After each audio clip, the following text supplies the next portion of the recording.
morning everyone, no? Oh. Kami po ay mag-i-install uli. Andito po kami sa itaas ng bubungan ng may-ari ng bahay. Ayan po si Pop Mix. Naglalagay na po ng bracket, ano?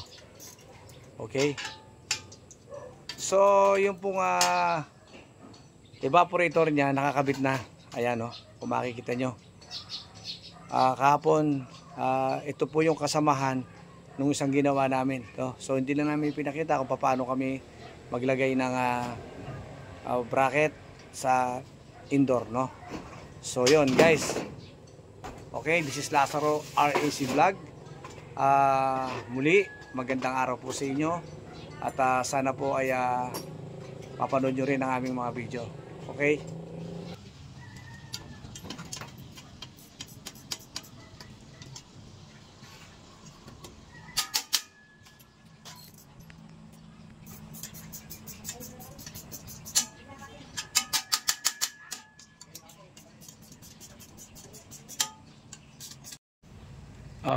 So yun, no?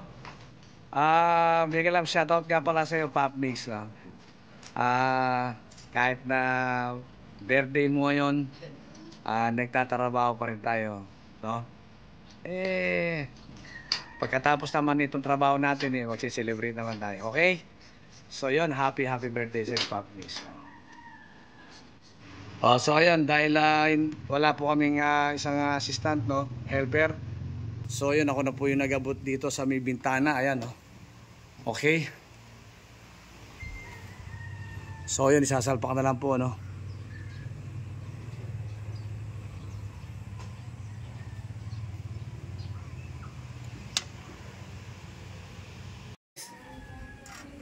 Simula na naman po ng araw namin ni Pop Mix, ano? Mag-install po tayo ulit ng aircon, no? So ayun, naikabit ko na yung evaporator. Hindi na namin pinakita sa video kasi magkapatid lang naman ito.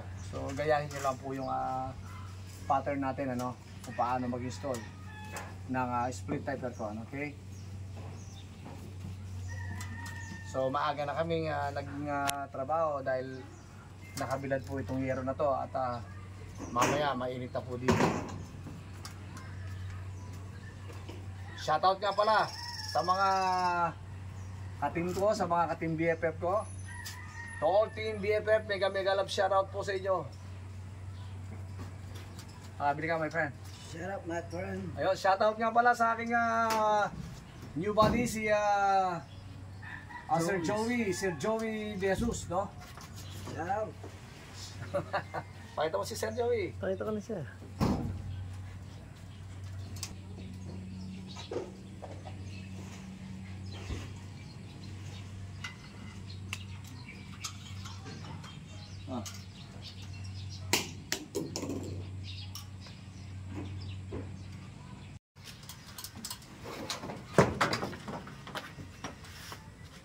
Dito, wala nang testik dito.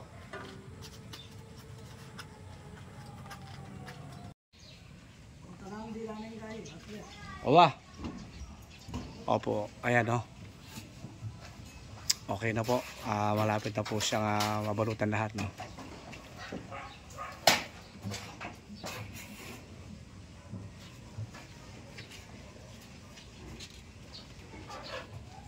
So nandito po lahat ng aming gamit, no?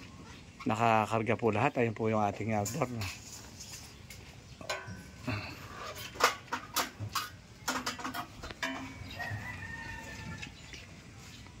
Ganyan po ang pag-i-install, no? So kailangan nakabarot lahat ang kanyang mga tubo. Safety. So dahil naibalutan na po natin, so hindi muna natin binalutan lahat, no? Kasi i-mounting pa po natin yung ano, no? Isasampa muna ni Pop Mix yung natin. Okay? Ayan.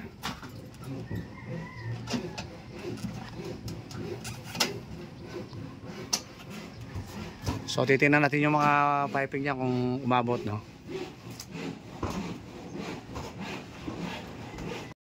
So ayun, kinabit muna namin itong outdoor. Okay?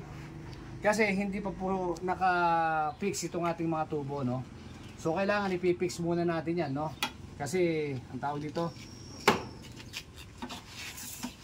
bago natin siya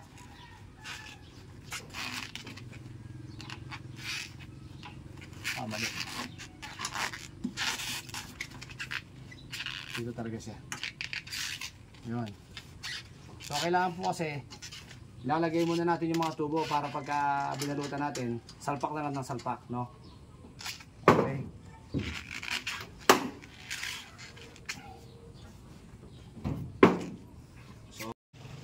So, tinanggal muna namin uli guys yung outdoor, no? Para lang ma-fix natin yung piping, no? So ngayon makikita nyo guys yung ating tubo. Ang ganda, no? Ganyan po ang style na gawin natin, no? Para walang dumi, no? Kumbaga maganda yung pagkaka bilog ng ating piping, no? So hindi siya harang-harang. Okay? Yan po siya, oh. So kung makikita nyo, nandiyan yung kanyang flag. Dyan po tayo gagawa ng outlet sa labas, no? Okay guys, nandito po pala yung ating valued customer, no? Na si Madam Jen De Jesus. Ayan.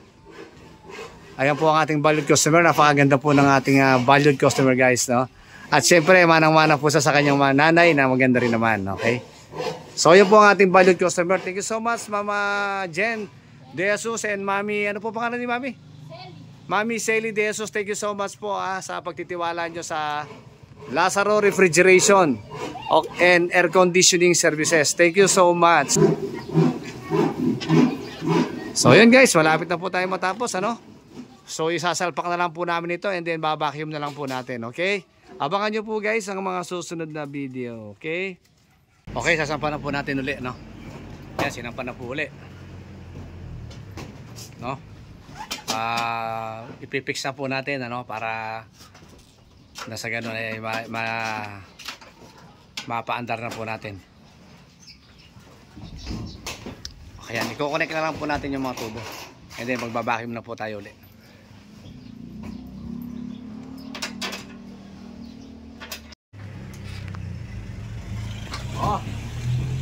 Na-fix na po natin, no?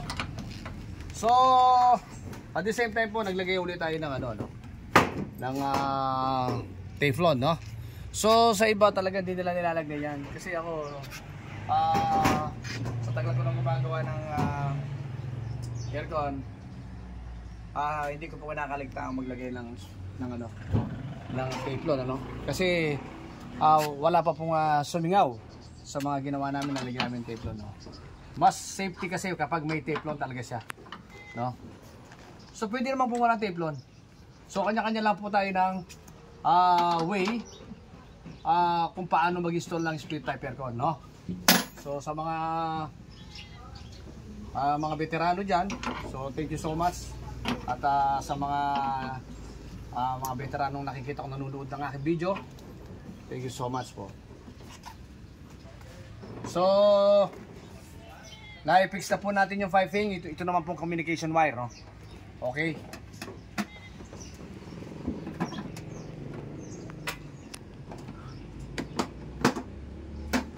So kagaya po ng dati, no? Color coding lang po yan, no? Pakadali lang mag-install, guys.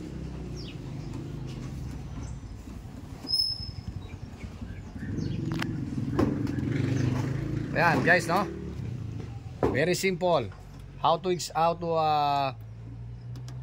no?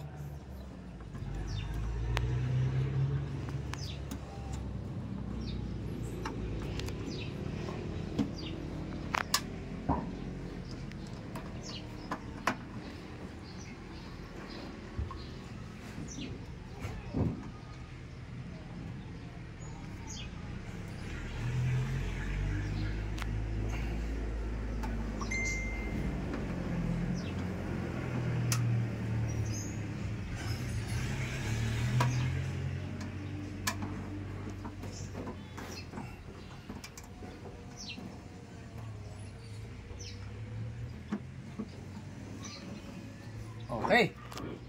Okay guys, tingnan nyo, oh. Color coding lang po tayo, no?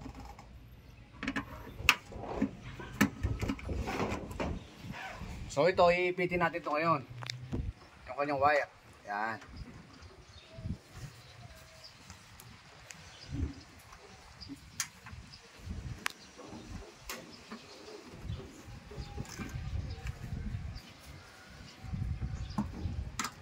Okay?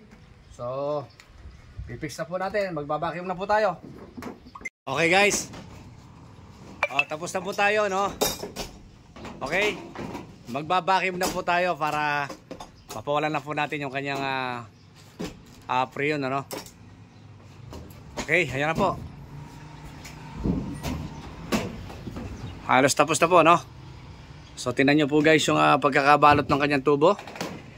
Ayan. Oh.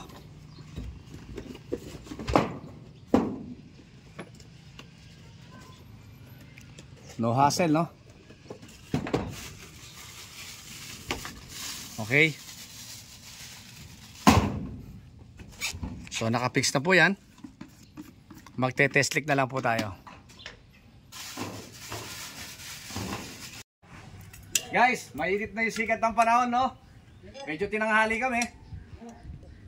So, nagkaroon na ako ng costume, no? Masisira yung ating kutis. Okay? So, ganun pa man. Magbabacuum na tayo, no? Nasaan yung mga yabi ko? Ayun, ayun. Dito. Ako na kukuha. Okay. Gamit ang ating gamit muli ang ating gauge manifold and then improvised vacuum pump, okay? So i-open muna natin 'tong mga 'to, no?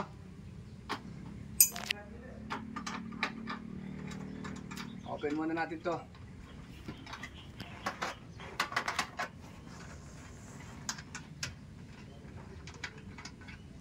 Ayan.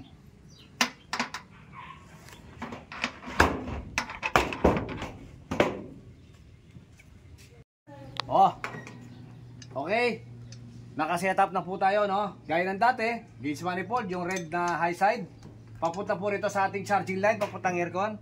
And then yung pong gitna na ating hose, papunta po siya doon sa improvised vacuum pump. Okay? So, magbabacuum po tayo. Make sure, pagka nag-vacuum tayo, nakabukas po yung high side natin, no? Bubusan po natin yan. Okay? Tapos, ito ay nakasara yung kanyang low side, no? So yun guys, no? Naka-ready na po pati yung pang-open natin dito sa ating gate valve, no? So isasaksak na natin yung ating improvised vacuum pump, no?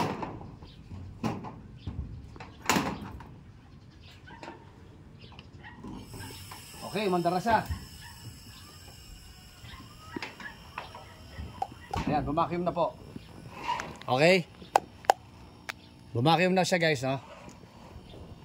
After 20 to 25 minutes, i-open na po natin itong gate valve, no? Isasarado natin yung gauge. Papatay natin yung vacuum, no?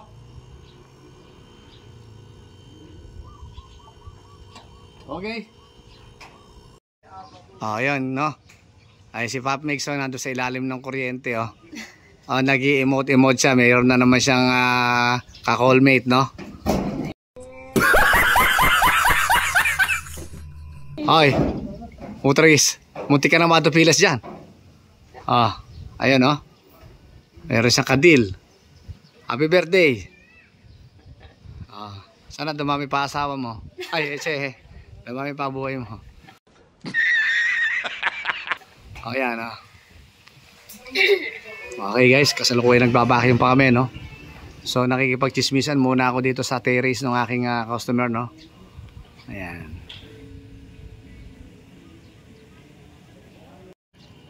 Oh. Dahil nakalampasan ng 20 minutes, no? Dahil brand new naman yan.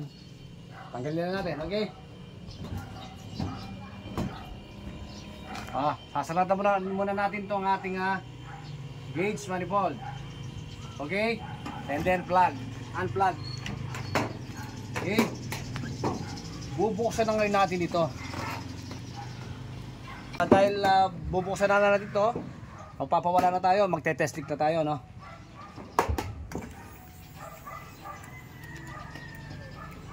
Okay? Magbilid tayo ng konti, for sure, no? Bleed lang, konti lang. Okay? And then open. Yan. Okay. Magte-testing tayo ngayon. I-testing natin ngayon kung meron ba siyang leak or what, no?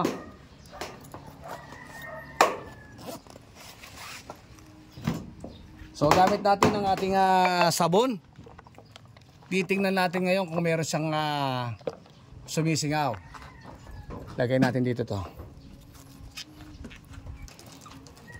Okay.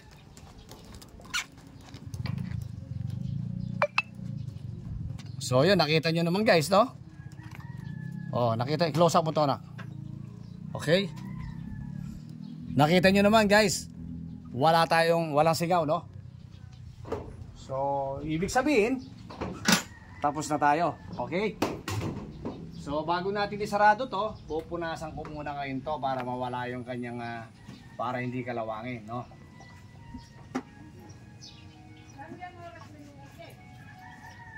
Okay. Sasarado muna natin itong kanyang, lalagay muna natin itong kanyang takip. Okay? So, hikitan.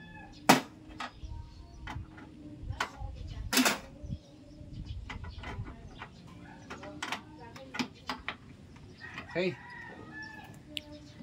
So papaanda rin na natin ngayon. Pupunta na tayo sa loob. Okay, let's go. Okay. So ang standing pressure natin is 250, no? Okay. Tataas pa yan dahil kabubukas lang, no? More or less 250 yan, no? Okay. So tara. So nandito na po tayo sa loob, guys, no? So ito na po yung aircon natin, nakakabit na, no? Okay? So ipa-plug muna po yan, no? Ipa-plug natin. Ayan, isasaksak muna natin ito sa outlet kasi wala pa po siyang nakalagay na outlet, no?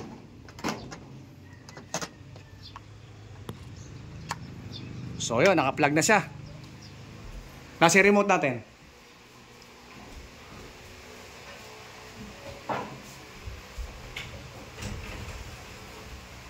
So yung na po natin, maglagay ng ilaw.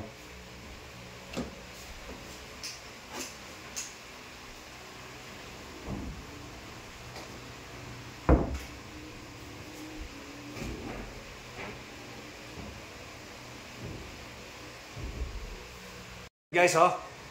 Kumaandar na po siya, no? Okay.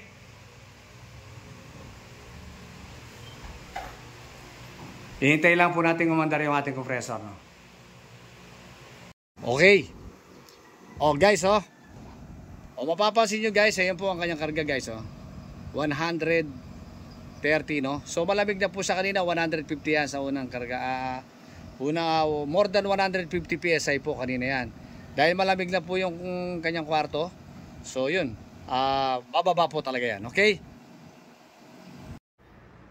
Okay, guys. Tapos na po tayo, no? Hanggang dito na lang po ang ating video. Sana po ay may natutunan kayo. Okay? Maraming salamat po sa lahat ng mga nanood at sa mga manunod pa. Okay? Maraming salamat po, Madam Jen De Jesus and then Sir Joey De Jesus. Okay? Maraming salamat po. Sana po ay magustuhan nyo ang aming servisyo. Okay? So yun guys, hanggang dito na lang po ang ating video. Maraming salamat po sa lahat at maraming salamat po. Magandang buhay po and thank you for watching.